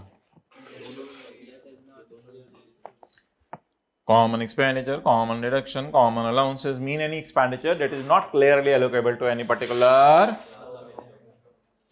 Though this 10,000 and this 7,000 are clearly allocable. So these are clearly allocable या not clearly allocable? आप दोस्तों के साथ खाना खाने गए, कुछ चीजें क्लियरली एलोकेबल थी, कुछ चीजें क्लियरली एलोकेबल नहीं थी। खाना खाने के बाद एक बंदे ने आइसक्रीम मंगवाई और एक बंदे ने चाय मंगवाई अपने लिए, तो ये क्लियरली पता है ना किसका बिल कितना बनता है। बिल में देख लोगे, तू आइसक्रीम के पैसे दे, मैं चाय के पैसे देता हूँ, मैंने चाय पी, तूने आइसक्रीम खाई। लेकिन खाना खाते हुए जब सालन खा रहे थे तो कौन गर्दन खा गया, कौन लेग पीस खा गया, ये किसको पता। और वो तो बस फिर अब तो दैट इज क्लियरली एलोकेबल या नॉट क्लियरली एलोकेबल। अजीब सी हरकतें तो हम नहीं करते ना, देख रहे होंगे यार, अच्छा ये इतनी बोटी खा रही है, ये तो 20 रुपए की ये बन जाएगी, मेरी 60 रुपए वाली ये ले। तो क्योंकि वो चीजें क्या नहीं होती, क्लियरली एलोकेबल नहीं होती। Common expenditure, common reduction, common allowances mean any खर्चा that is not clearly allocable to any particular class of income. अच्छा जी, ये जो लाइन रहेगी ये हम पढ़ते हैं अभी, where a person is earning. Point 8, इस रूल में class of income means Pakistan and foreign source income. ये क्लास ऑफ इनकम जरा बड़ा लफ्ज है हेड ऑफ इनकम से भी। तो क्लास ऑफ इनकम में पाकिस्तान की इनकम्स भी आ सकती हैं और फॉरेन सोर्स इनकम्स भी आ सकती हैं। ओके, कुछ ज्यादा लंबा रोस्ट्रम तो नहीं, मुझे इस तरह की फीलिंग आ रही है इस कैंपस में बच्चे ऐसे देख रहे होते हैं, उस कैंपस में बच्चे ऐसे देख रहे होते हैं। अच्छा, तो खुद वैसे सीधे होकर बैठो तो शायद सही दे व्यू। हाँ आप सही है। अच्छा, मैं वैसे ही परेशान, ना लंबा तो नहीं होगा। Where a person is earning net, sorry, in this rule class of income is Pakistan and foreign source income. Class of income में क्या क्या आएगा, वही जो हेड्स ऑफ इनकम है, सैलरी, बिजनेस। बिजनेस में एक बिजनेस होता है स्पेक्यूलेशन, वो बिजनेस जो है वो भी आपको हमने नहीं पढ़ाया, स्पेकुलेशन बिजनेस। स्पेकुलेशन और नॉन स्पेकुलेशन बिजनेस अलग अलग होते हैं, इनको हम आने वाले दिनों में देखें, और सबके दिन आने हैं इंशाल्लाह। सैलरी बिजनेस, बिजनेस में दो किस्म के बिजनेस होते हैं, एक होता है स्पेकुलेशन, एक होता है non speculation. Capital gain, other source, property, income exempt from tax, income chargeable, separate block, income tax. Separate block भी नया लफ्ज़ है आपके लिए, ये भी आने वाले दिनों में पढ़ेंगे। तो ये सेपरेट ब्लॉक ही आपके लिए नया लफ्ज़ है, और स्पेकुलेशन बिजनेस भी आपके लिए नया लफ्ज़ है।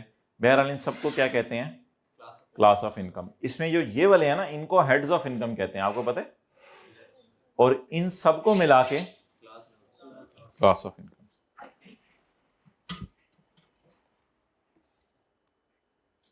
तो ये क्या है, सारे heads of income.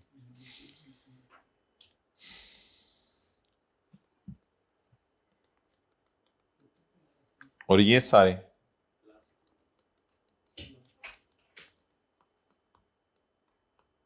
Class of income, income के मुख्तलिफ classes.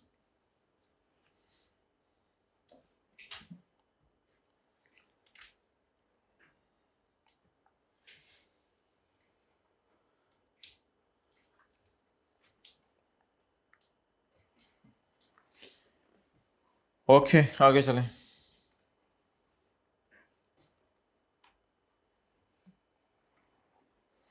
While allocating the expenses, where we are allocating the expenses, here we are allocating the expenses, here we are allocating the expenses, here we are allocating the expenses, here we are not allocating the expenses, here we are allocating the expenses. Got it? While allocating the expenses, the nature and the source of each class must be considered. तो खर्चे portion करते हुए nature और source of class को सामने रखें। कहीं ऐसा ना हो कि किसी क्लास के लिए आपने खर्चा किया ही ना और उसको भी ज़बरदस्ती खर्चा एलोकेट कर दें। तो खर्चे पोर्शन करते हुए ध्यान रखिएगा, हो सकता है कि आप सफाई करने के लिए जो है वो सफाई करने वाले को बुलाते हों यहाँ भी और यहाँ भी, सफाई करने वाले को यहाँ कोई सफाई करने की ज़रूरत ना पड़ती हो, तो फिर सफाई करने वाले के खर्चे को आप इन दोनों में एलोकेट करेंगे। नेचर तो देख लो ना एक्टिविटी की। औरतें बिजली तीनों जगह जलाते हो तो फिर भी नेचर देख लें तीनों जगह की।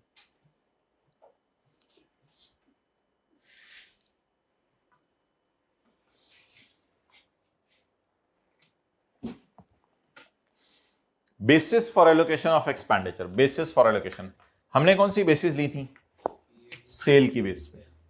हमने किस बेस पे एलोकेट किया, सेल की बेस पे हमने एलोकेशन की है, सेल की बेस पे।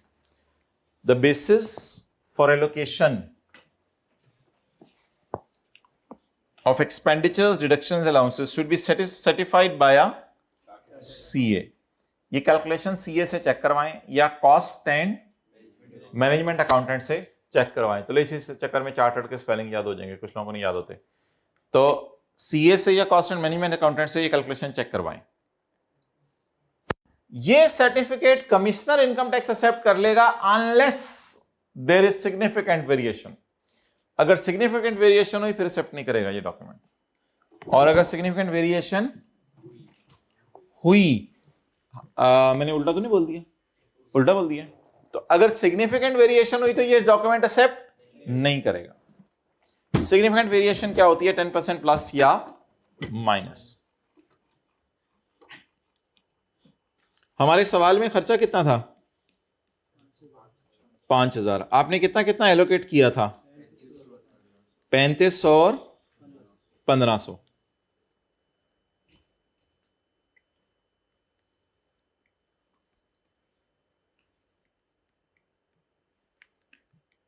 एज्यूम कमिश्नर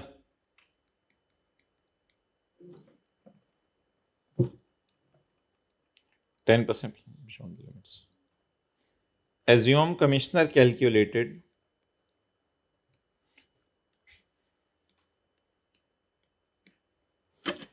assume करें कमिश्नर ने कैलकुलेट किया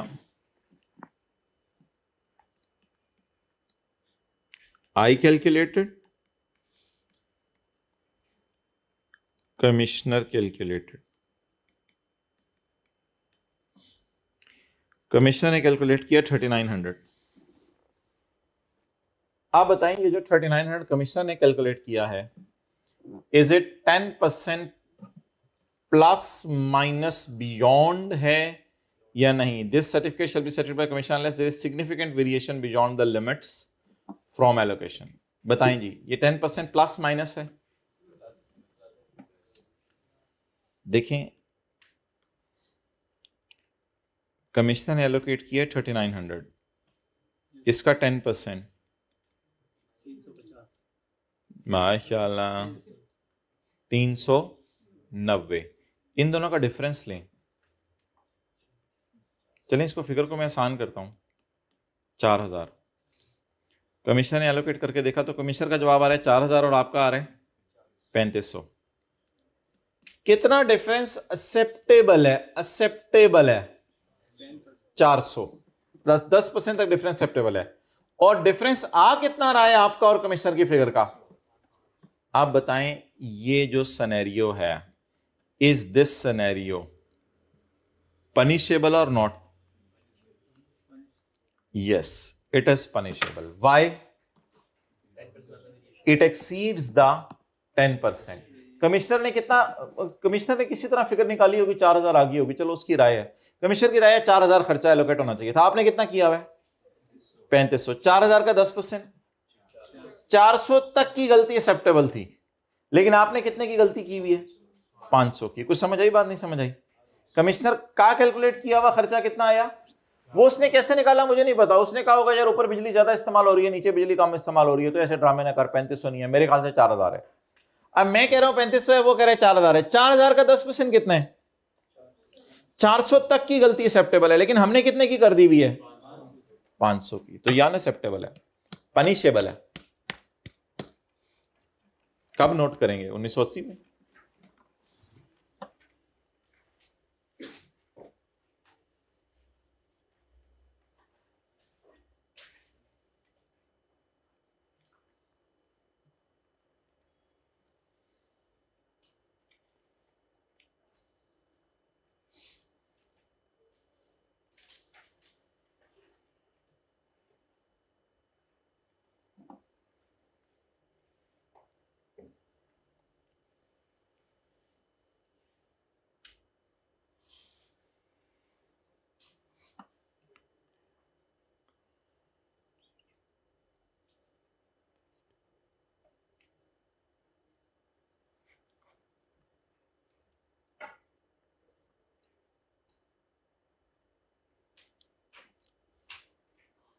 कर लिया नोट?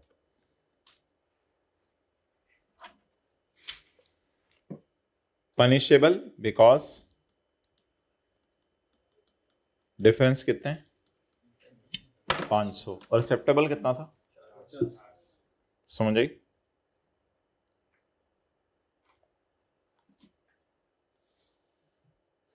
और अगर ये 3600 होता तो फिर 3600 का 10% 360 होता, 360 एक्सेप्टेबल होता, और 36 और 5 100 रुपए तक की गलती एक्सेप्टेबल थी, नहीं समझ आई। अगर ये 3600 होता तो जो एक्सेप्टेबल था वो 360 होता, तो फिर डिफरेंस होता 100 रुपए का, तो ये 100 रुपए का डिफरेंस एक्सेप्टेबल था।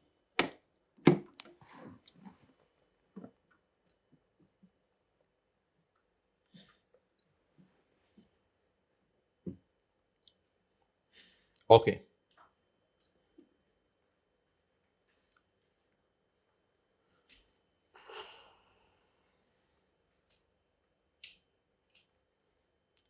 ग्रॉस रिसीट होती है सेल, ग्रॉस रिसीट होती है सेल।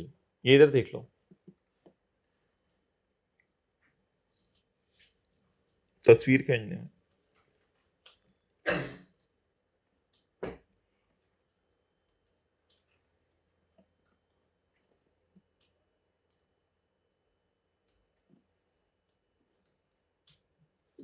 ग्रॉस रिसीट क्या होती है, cell.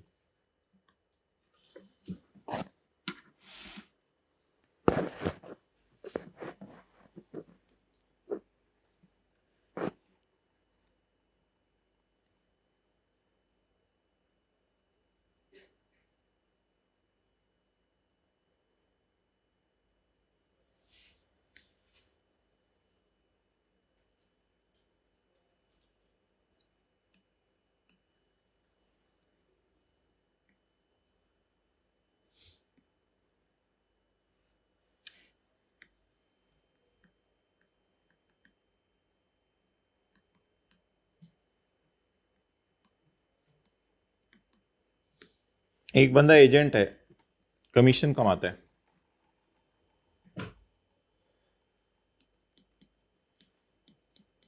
Sold goods for ₹30,000 for principal. Principal के लिए 30,000 की चीजें बेची, 5% कमीशन एंटाइटलमेंट। इसको 5% कमीशन की एंटाइटलमेंट है, यानी कितना हो गया, 1500 रुपए इसको कमीशन मिलना है।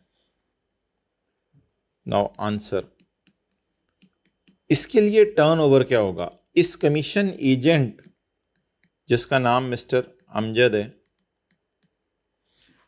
टर्नओवर ऑफ मिस्टर अमजद क्या होगा, मिस्टर अमजद के लिए टर्नओवर क्या होगा, 1500। वाई, बिकॉज उसका 30,000 नहीं है, 30,000 अमानत है, 30,000 अमानत में से 1500 अपना रखा, बाकी 28,500 आगे भेज देगा। तो आपको मैंने कहा कि भाई ये आप ऐसा करो, ये बेच के आओ 30,000 का। अब आप कहेंगे ये 30,000 मेरा तो नहीं है, ये तो आपने मुझे दिए हैं। तो मैं प्रिंसिपल बना, मैंने आपको एजेंट बनाया, मैंने कहा ये बेच के आओ 30,000 का। जब आप 30,000 मुझे ला के दिए तो आपने कहा को मेरा भी खर्चा पानी देते को मुझे भी। अब मैंने कहा चलो 1500 रुपये पकड़ लो, तुमने बड़ी मेहनत की है, लोगों के पीछे गए हो, चीज तो मेरी थी, समझ आ गई बात। तो प्रिंसिपल अगर एजेंट से चीज बकवाए तो एजेंट की सेल 30,000 होती है या एजेंट की सेल उसका अपना हिस्सा होती है, नोट करेंगे या करवाऊं, कहते हैं तो मैं कहा के कर देता हूं, कुछ कह देते होते हैं, GLA में रजिस्टर कर दें।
समीउल्लाह को बुलाएं।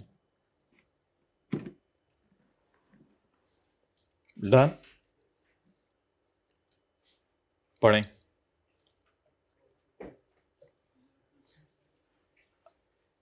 Where a person is earning net commission or then his GP will be taken as his turnover। इस 1500 के मुख्तलिफ नाम है। चाबी गाड़ी की लाइन। इस 1500 के मुख्तलिफ नाम है। इस 1500 को नेट कमीशन भी कहते हैं। नेट इसलिए कहते हैं कि यानी पूरा 30,000 इसका नहीं है, 1500 इसका है। ग्रॉस अर्निंग इस बंदे की 1500 है, क्योंकि ये ग्रॉस 1500 ही कमा रहा है, इसकी कोई कॉस्ट ऑफ सेल नहीं होती, इसलिए ग्रॉस प्रॉफिट भी वही है और सेल भी वही है। ये बड़े भयानक भयानक लफ्ज हैं। 1 मिनट जरा अटेंटिवली सुन लें। देखिए ना, इसने अपनी, इसकी सेल कितनी है, इसने किसी के लिए कितनी सेल की, 30,000, तो अपनी सेल इसकी 1500। इसकी कॉस्ट ऑफ सेल तो है नहीं, क्योंकि इन्वेंट्री इसकी थी नहीं, ये चीज आपकी थी नहीं, तो जो आपकी सेल हुई वही आपका जीपी हो गया। और नेट इसको इसलिए कहते हैं कि यानी पूरा ग्रॉस 30 आपका नहीं, नेट नोट करके इसके 3 भयानक नाम है करके। असली नाम वैसे इसका कमीशन होना चाहिए था, आसान सा नाम। पता नहीं हमारे लॉ वाले ने 3 मुश्किल से नाम इसके क्यों रख दिए। टर्नओवर क्यों इसको कह रहा हूं, क्योंकि इसकी अपनी सेल 1500 है। अच्छा, सेल में से तो कॉस्ट ऑफ सेल माइनस होकर ग्रॉस प्रॉफिट आता है, पढ़ी भी है ना, वो पढ़ा हुआ है आप लोगों ने, ये इंट्रोडक्शन टू अकाउंटिंग में। सेल में से कॉस्ट ऑफ सेल माइनस होकर ग्रॉस प्रॉफिट आता है, लेकिन इसकी सेल और ग्रॉस प्रॉफिट बराबर क्यों है, इसकी कॉस्ट ऑफ सेल है ही नहीं। और इस कमीशन को नेट क्यों कह रहे हैं, क्योंकि एक तरह की टोटल अमाउंट में से नेट नोट हुआ है ना, यानी 1500 नेट हो गया। डन, तो ये वजह इसकी। अब अंग्रेजी का फिक्रा पढ़ लें। Where a person is earning net commission, इसका नाम क्या है, और brokerage, then his GP will be considered as his sale। पढ़ें, where he is earning net commission then his GP will be sale। बार बार बोलें, इधर देखें, where he is earning net commission then his GP will be sale। if he is earning net commission then his GP will be sale। ठीक है जी।